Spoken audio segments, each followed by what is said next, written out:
Hello everyone, welcome back to our channel. In this video, I will guide you through how to use Find My on iPhone or iPad. To use this feature on your iPhone or iPad, this video is for you.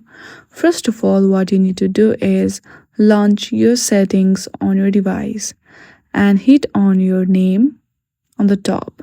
Then your Apple ID will be open. From there, select Find My and choose Find My iPhone and make sure that Find My iPhone is turned on and runs in last location too.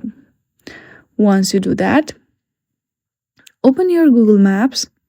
There, see if your location is accurate or not.